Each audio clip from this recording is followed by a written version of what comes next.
Welcome back to the Fixed Ops Roundtable. There is new technology afoot in dealerships throughout the nation, and we are very humbled and honored today that we're going to get to hear about it firsthand from Josselyn Boudett, the founder of Stella Automotive AI. Josselyn, first, welcome to the Fixed Ops Roundtable. Hi, Ted. Thank you. It's great to be here. It's a pleasure to meet you.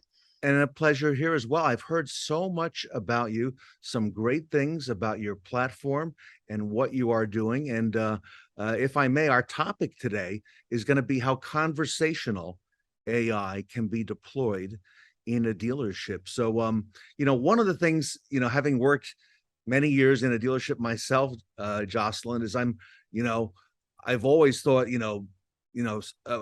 a non-human answering the phone, that's been a fear, and I'm sure some people in the audience are thinking the same thing. So kind of take us through that, if you will.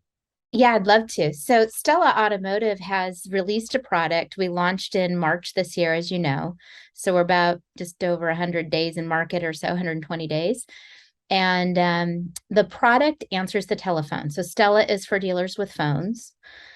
And basically peels off some of the work of staffing the phones by booking appointments and by answering common questions and by taking voicemails and things like that. So it's a service receptionist. And yeah, I think that is a new type of product for this vertical. But I think that it's a world-class product. And actually, our AI answering the phone is sort of like a Siri or an Alexa answering the phone. It's AI technology.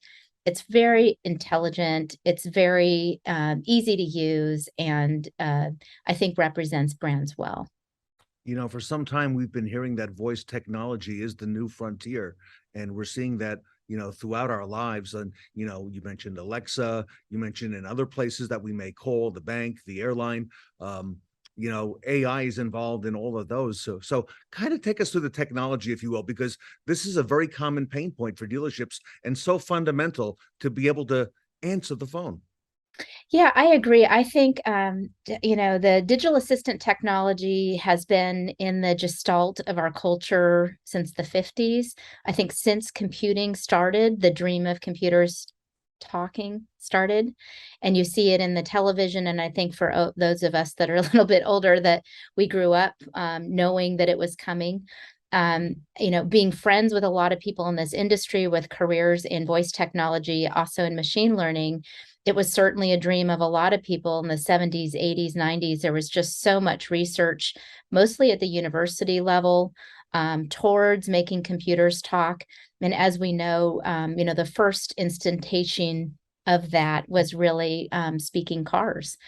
So from our own industry here, automobiles had speaking systems on board. And that was really one of the first commercial market applications of speaking technology. And then, of course, Siri came out from Stanford Research and, launched in the Apple phones, and then followed by Google. And eventually we have Amazon, and, Samsung has technology. But really, this bailiwick of speaking systems is really the top echelon of AI. It's really very far right research. It's pretty cutting edge to work with speaking systems. I could also explain the technology from the kind of a swim lane of bots. Okay. Like there's chat bots, and then there's intelligent chat bots, but those really aren't digital assistants. Digital assistants is really another layer that is more context aware, has a lot more background understanding of what's being said. It's not just word matching or doing cute tricks with language. It's actually a full-blown thinking system that can store and remember things and keep track of a conversation and navigate a dialogue from different entry points. So it's much more magical than what you might find in a chatbot lineage. And then, Ted, another lineage you might reference is really the telephone systems. You have IVRs, which are interactive voice systems, press one, press two. And those have sort of evolved into, instead of pressing one, you could say sales, service, or parts. But they're pretty shallow systems and don't carry very far. So when I'm talking about digital assistants on the telephone, I'm talking about really the most advanced technology in AI that you're seeing. And it's really the cutting edge. And I can't be more excited to deliver it to retail automotive, where I think typically things are a little bit behind. So here we are leapfrogging in this vertical. I agree. We're talking today to Josselyn Boudett, who's the founder of Stella Automotive.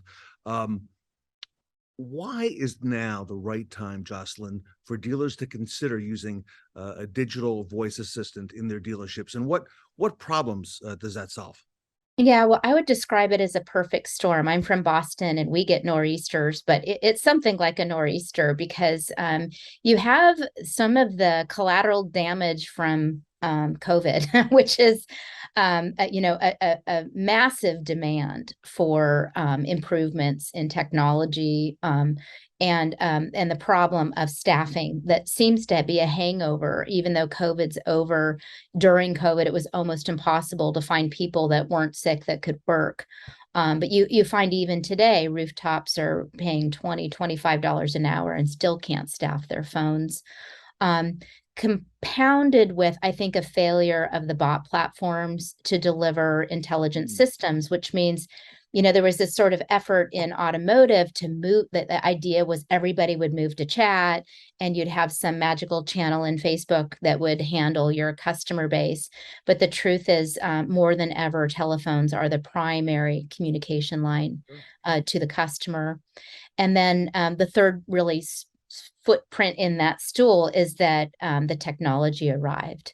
And so you look at compute power, and the ability to deliver a conversational system has evolved just very in the last year or two. I mean, in fact, so recently, if you call your airline or the top hotel chain in the world, you Yeah. you won't get an experience with conversational AI. It's very cutting edge. Wow. And this is conversational AI. Take us through that, if you will, for our audience. Just give us some background on that. Yeah, well, conversational AI, and you can go to our website and see plenty of samples of calls. Okay. But the general technology is it acts just like a human. So really, the next hire at your dealer could be Stella, and she would be like an employee with a very special skills of booking appointments and handling service reception. So what does that mean? Natural language on the telephone. What does that mean? Help, there's blue smoke. Mhm. Okay, would you like to book an appointment? I mean, really, just somebody starting with a natural language, in a natural conversational, the same you would if calling a human.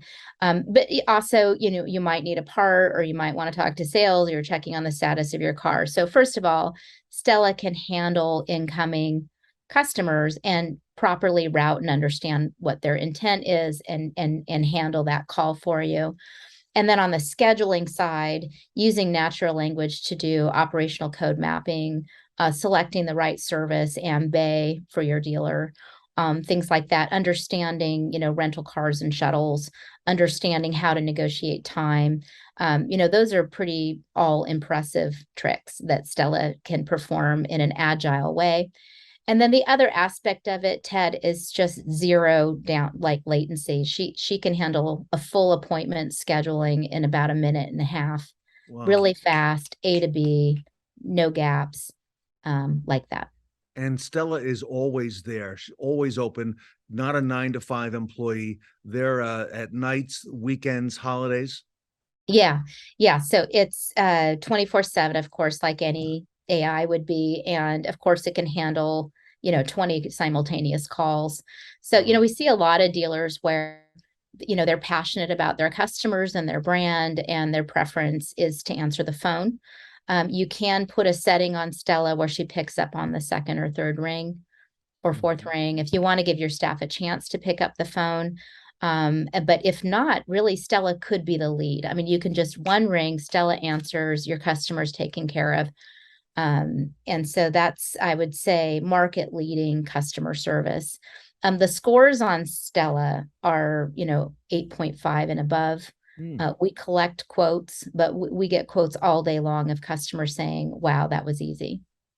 Maybe a year or two ago, There was some pushback, some resistance in the marketplace that I want to have a real person answer the phone. But you know what? To have Stella pick up on that first ring, Josselyn, I think is so important because now, in all the studies, all the things that we're seeing around the industry, the phones are really not being answered the way we would like them in most dealerships and in most dealership groups, no matter how good they are.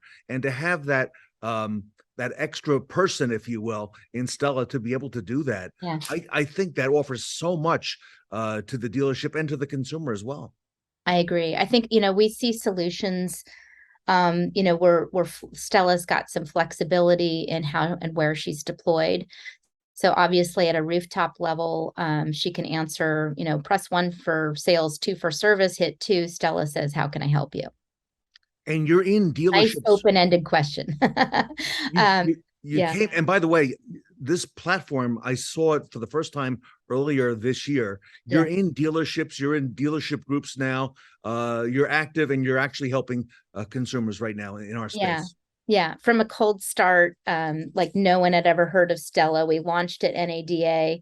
And I would just say it's just been an incredible market experience. We've had been embraced by the industry. We've been, speaking with dealers. The one thing I learned right away is dealers trust dealers. So our referral network has been a primary driver of growth. And but we're also helping at the group level. So a lot of groups have BDCs. When we've been able to interoperate, and she's customizable, but we can transfer the BDC or the service advisor or the service desk. So a lot of flexibility in how it's deployed, and obviously different business models between dealer groups and dealerships. So you customize it to the dealership, and I would imagine in many cases, uh, Stella is an extra person so that if I have a BDC, Josselyn, I can now maybe focus those employees on doing outbound tasks, calling customers, reminders, things like special order parts, and be on the proactive side with my actual physical staff. Yeah, I think that's a best practice. However, we have found in a very high frequency that BDCs are compensated for inbound appointments as well as outbound. Um, but I think focusing them on outbound would be a best practice. Wow. All right. Our audience has heard a lot about this. It's coming. Other dealers, like you said, are talking to other dealers, each other about this. How do we learn more? How do we get a hold of you and perhaps find out what you would do for my exact dealership group with my brands? Yeah, so stellaautomotive.com is our website. We have news, events. You can book demos and listen to demos there. We have a YouTube channel for Stella Automotive. Of course, we're going to be a digital dealer, Women in Automotive, a SOTU. We're speaking all over the place. We have brought on a fairly large national team, so we're also regionally focused and can meet you, where you are. And so I'd say there's this probably stellaautomotive.com is the first place to go. And is it hard to get up and running? What's the learning curve for a dealership typically? It's not. It's fairly simple. We do connect to your existing infrastructure so that the Okay. product is interoperable with existing booking systems, and we have a pretty large number of APIs now in that we can install over. And so really just kind of getting your preferences, understanding opcode mapping, and then a go live. And we do all the heavy lifting. So we service our customers and make it as easy as possible. And then there's some call routing that they want to set up, or, how much they want Stella to do is we're pretty flexible in how they want to deploy it. And from what I'm hearing from dealers and managers already, Josselyn, is that a lot of the metrics, that things that come out of Stella really are eye opening because it shows that where the human maybe does not take calls after a certain time or overflow, Stella continues to take those appointments and reservations and continues to book. So there's some great benefits to having that as well. Yeah, I mean the some of the stats are unbelievable. We've had a Toyota, we've had I think Honda, we've had Subarus where we after deploying Stella, their inbound booking was, let's say, 300-400 a month, and we've had many double. and several triple their Wow. bookings. Wow. And you might ask why. And I think it's just the people that used to hang up now book. Or, I'm not, it is a pretty profound. And then we take off, we peel off immediately, nights and weekends. So saving staff time, taking the kind of the easy low hanging fruit off so they can do more challenging problems. But the other stat, so one stat is appointments usually go up. The other is that customer satisfaction goes up. CSI scores go up on telephone. And then we find that actually it's a really good brand alignment. When you're selling a car, you're selling a lot of technology. So, we're installed at top brands. I guess another surprising stat would be there's luxury brands where you would think the customer base is too old to adopt Stella, Mm. or kind of old school is probably a better word, more old school. And we find across the board, statistically, they love it too. As long as it's easy, they're happy, and Stella's easy. Everybody, Stella has thought it all out. The technology is here. Do not wait. Take the next step today. Contact Josselyn and her team at Stella Automotive AI. And Josselyn, give us that URL, that call to action again, how our audience can reach your folks. Yeah, StellaAutomotive.com. Thanks, Ted. Right. Everyone, the future is here. Conversational AI is on the forefront of our industry. Don't get left behind. On behalf of the Fixed Ops Roundtable, Josselyn, I want to thank you and Stella Automotive AI for being with us here today at the Fixed Ops Roundtable. It's a pleasure. Thank you.